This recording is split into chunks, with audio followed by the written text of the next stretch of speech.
और चलिए एक बड़ी खबर आ रही है खूंटी से, जहां रनिया में नक्सलियों से एनकाउंटर हुआ है। सीआरपीएफ के 209 कोबरा बटालियन के साथ एनकाउंटर में एक नक्सली के मारे जाने की खबर है।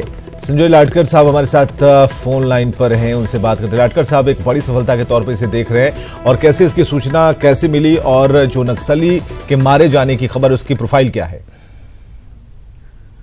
अभी 209 कोबरा एवं स्टेट पुलिस के संयुक्त अभियान में जो उपलब्धि हासिल हुई है उसमें एक नक्सली डेड बॉडी हमें बरामद हुई है और एक HK-33 वेपन भी रिकवर होने की सूचना है और अभी एनकाउंटर जारी है।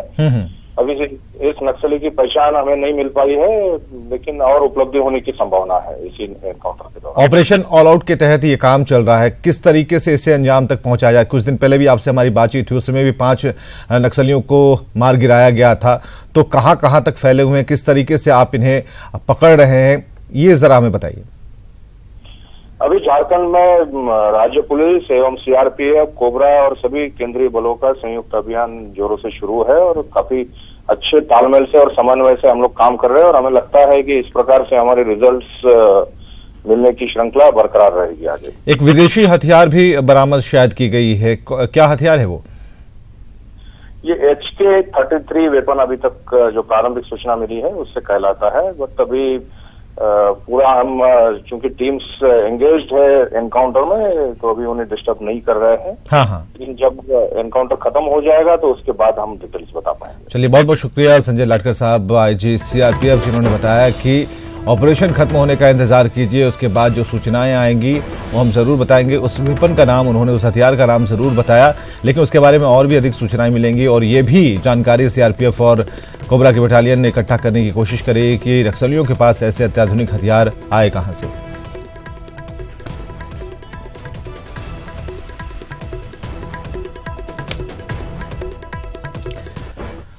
चलिए, राजधानी पटना को कल केंद्रीय कैबिनेट ने बड़ी सौगात दी है। कल मोदी कैबिनेट ने पटना मेट्रो को मंजूरी दी है। प्रधानमंत्री नरेंद्र मोदी 17 फरवरी को पटना मेट्रो का शिलान्यास करेंगे और शिलान्यास मुख्यमंत्री नीतीश कुमार की मौजूदगी में बरौनी में होगा। आपको बताएं कि बुधवार की शाम पीएम की अध्यक्षता में केंद्रीय कैबिनेट ने पटना मेट्रो रेल प्रोजेक्ट को हरी झंडी दिखाई थी और इसके साथ ही राजधानी में मेट्रो संचालन का रास्ता साफ हो गया। पटना में मेट्रो संचालन की बात वर्ष 2013 में शुरू हुई थी। इसकी डिटेल प्रोजेक्ट रिपोर्ट यानी कि DPR राइट्स ने तैयार की थी और अगस्त 2017 में नई मेट्रो नीति आने के बाद केंद्र ने सितंबर में नई पॉलिसी के मुताबिक संशोधन के लिए DPR लौटा दी थी। राइट्स द्वारा इसमें संशोधन के साथ NIT पटना द्वारा कॉम्प्रिहेंसिव मोबिलिटी प्लान यानी कि CMP और अल्टरनेटिव एनालिसिस तैयार किया गया था। अक्टूबर 2018 में राज्य सरकार ने मेट्रो प्रोजेक्ट की संशोधित DPR CMP को सैद्धांतिक सहमति प्रदान करते हुए मंजूरी के लिए केंद्र सरकार को भेजा था। चलिए, मुख्यमंत्री नीतीश कुमार और डिप्टी CM सुशील कुमार मोदी ने मेट्रो को मंजूरी के लिए प्रधानमंत्री को धन्यवाद देते हुए ट्वीट किया है। CM ने लिखा है कि पटना मेट्रो की स्वीकृति के लिए माननीय प्रधानमंत्री नरेंद्र मोदी और माननीय केंद्रीय आवास एवं शहरी कार्य मंत्री श्री हरदीप सिंह को धन्यवाद। 17 फरवरी 2019 को माननीय प्रधानमंत्री द्वारा योजना का शिलान्यास किया जाएगा।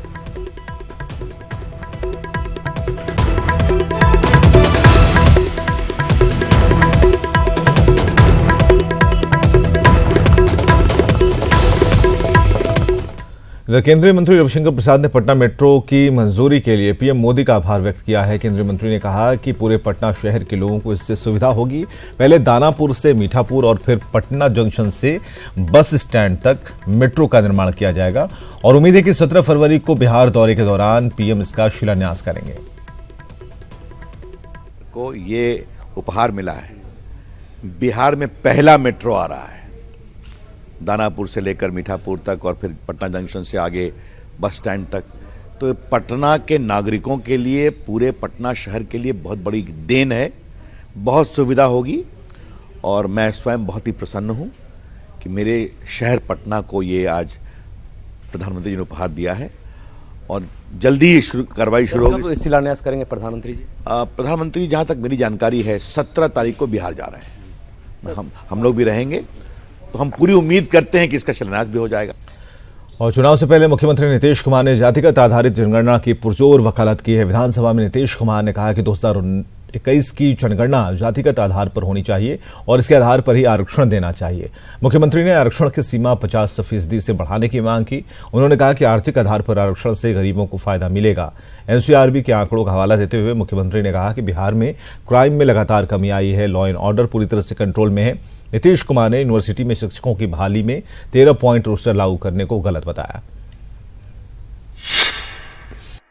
और ये हम लोगों की प्रारंभ से मांग रही है कि जाति आधारित जनगणना होनी चाहिए, कास्ट बेस्ड सेंसस होना चाहिए। और 1931 के बाद, आजादी के पहले ही 1931 में अंतिम बार कास्ट बेस्ड सेंसस हुआ, उसके बाद नहीं होता है। लेकिन 2011 का जो हुआ है तो उसमें एक सोशियो इकोनॉमिक कास्ट सर्वे लोगों ने कराया, वो सेंसस नहीं है। जनगणना के अतिरिक्त उन लोगों ने एक सर्वे कराया और सर्वे भी कोई बहुत अच्छे ढंग से नहीं हुआ। हम सब लोगों ने इसके लिए प्रयास किया कि जो भी सर्वे है उसमें अलग अलग जातियों का फिगर आया है वो घोषित किया जाए, लेकिन वो सर्वे ही ठीक से नहीं हुआ। तो उसमें यूनिवर्सिटी में जितने पोस्ट वैकेंट होते हैं उस हिसाब से वो आरक्षण का प्रावधान लागू किया जाता था। अगर विभागवार आरक्षण का प्रावधान लागू हो जाएगा, जैसा कि आदेश आया है सुप्रीम कोर्ट का, तो फिर अनुसूचित जाति, अनुसूचित जनजाति और अन्य पिछड़े वर्ग के लोगों को इसका बहुत बड़ा नुकसान होने वाला है। इसलिए हम सब लोगों की राय एक है कि जो पहले का प्रावधान है वही रहना चाहिए। राष्ट्रीय स्तर का एवरेज है 1 लाख की आबादी पर क्राइम का, जो संज्ञेय अपराध का, वह 233.6 और बिहार में है ये 157.4। राष्ट्रीय स्तर पर जो अपराध का दर है उस आधार पर, और इसका अगर पूरे देश का नंबर देखिएगा तो अपराध में बिहार का नंबर है 22वां। बिहार सरकार ने नया पेंशन प्लान भी तैयार किया। मुख्यमंत्री नीतीश कुमार ने विधानसभा में इसका ऐलान किया। अब 60 साल से ज्यादा के हर वर्ग के लोगों को वृद्धजन पेंशन योजना के तहत हर महीने 400 रुपए मिलेंगे। शर्त सिर्फ ये है कि उन्हें कोई दूसरी पेंशन ना मिल रही हो। और इसके अलावा पत्रकारों के लिए भी एक बड़ा ऐलान किया गया है। मुख्यमंत्री ने कहा कि न्यूज़पेपर, टीवी जर्नलिस्ट या फिर पोर्टल में कार्यरत सभी पत्रकारों को पेंशन की राशि मिलेगी और अगर पत्रकार की मौत हो जाती है तो उनकी पत्नी या फिर पति को 3000 रुपए की राशि प्रतिमाह मिला करेगी। पता चला है कि हम लोगों का जो वृद्धावस्था पेंशन की योजना है वो बीपीएल पर आधारित है।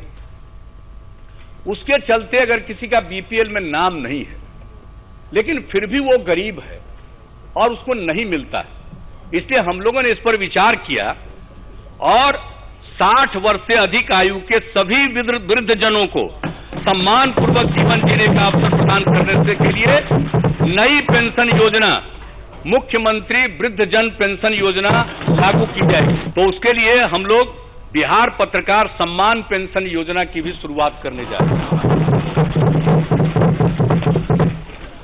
ऐसे समस्त मीडिया कर्मी जो एक या अधिक पत्र पत्रिका मीडिया चैनल में नियमित पत्रकार के रूप में 20 वर्षों तक कार्य के उपरांत सेवानिवृत्त हों तथा पेंशनधारी न हों, उन्हें 6000 रुपया प्रतिमाह पेंशन प्रदान की जाएगी।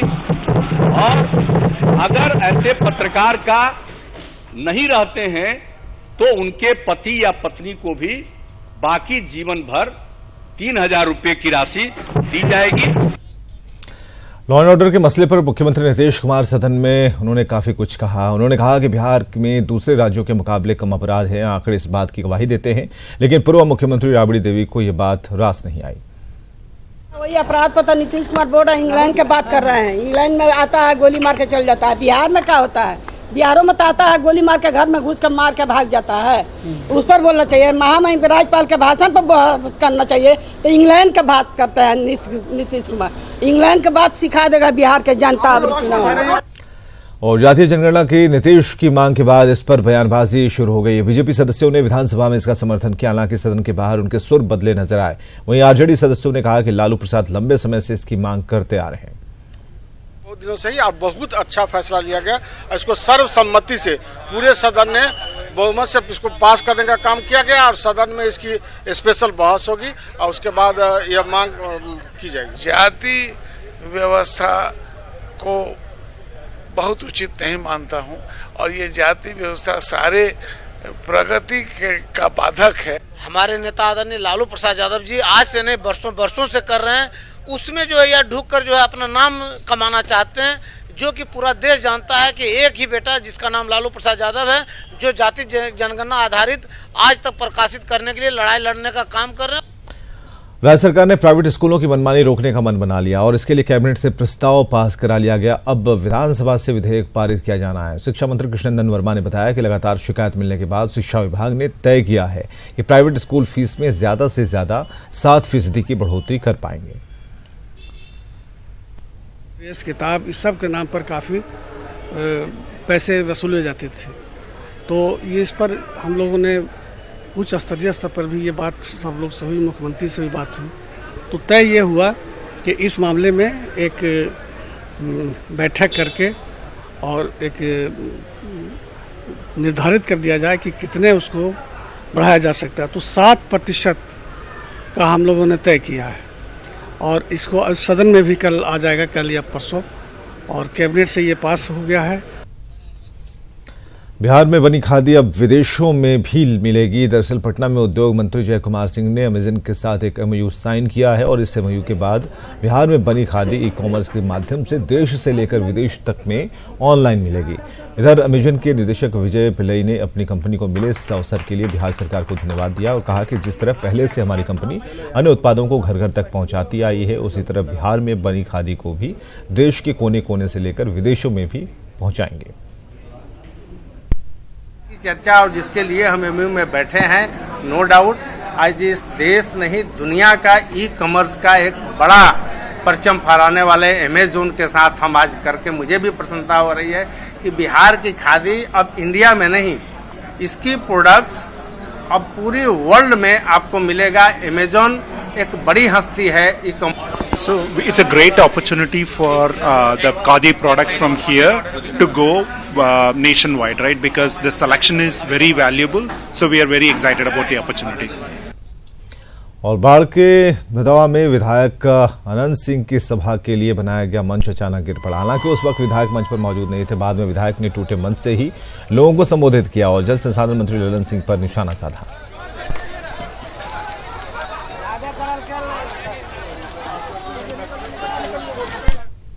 बाबूजी के भूत भगा में प्रेत भगा, उसको हमको क्या लेना देना है? तो 2 महीना टाइम का ले रहे हैं, अभी न भगाना चाहिए। तो जनता से झूठ बोल रहे हैं, जनता से झूठ बोलते हैं। 2 महीने के बाद इलेक्शन खत्म होगा, नहीं भेंट होंगे। भूत जिसको भगाना है, भूत अभी आने तभी न भगावेगा कि 2 महीना भूत चढ़ेगा उसके बाद भगावेंगे। सासाराम में एक महिला की गोली मारकर हत्या कर दी गई। घटना अगरेव थाने के गमरिया गांव की है। मृतक का नाम पूजा है, जो अपने मायके में रहती थी। पुराने विवाद को हत्या की वजह बताया जा रहा है। तो रोहतास से बड़ी खबर, जहां अगरेव में महिला की हत्या की गई है और अज्ञात अपराधियों ने इस महिला को गोली मारी है। पुलिस छानबीन में जुटी हुई है। रोहतास की अगरेव से बड़ी खबर। जिस पे हम लोग पुलिस से उसको डेड बॉडी को उठाकर मामला की जांच चल रहा है। जो भी होगा। और बुधवार की रात बेखौफ सड़क लुटेरों ने नालंदा के कुंडलपुर रोड पर लूट का विरोध करने पर एक डेकोरेशन संचालक की गोली मारकर हत्या कर दी। डेकोरेशन संचालक बिहार शरीफ में किराए के मकान में रहकर पढ़ाई के साथ डेकोरेशन का काम करता था। बताया जा रहा है कि 18 साल का गुलशन अपने एक साथी के साथ बुधवार की रात बाइक से जब घर लौट रहा था, उसी दौरान घात लगाए अपराधियों ने उसे हमला बोल दिया और फिलहाल पुलिस जांच में जुटी है।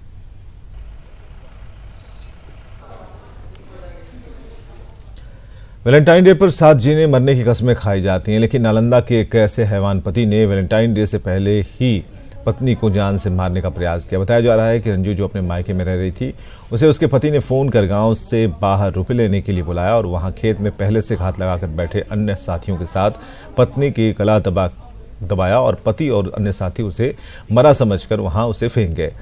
वहीं घटना लूटपाट की लगे, इसके लिए उन्होंने रंजू के गहने भी ले लिए, लेकिन रंजू मरी नहीं थी बल्कि बेहोश हुई थी। कुछ देर बाद रंजू को जब होश आया तो वो दर्द से करहाने लगी और आसपास के लोग जमा हुए और पुलिस को इसकी इत्तला की गई।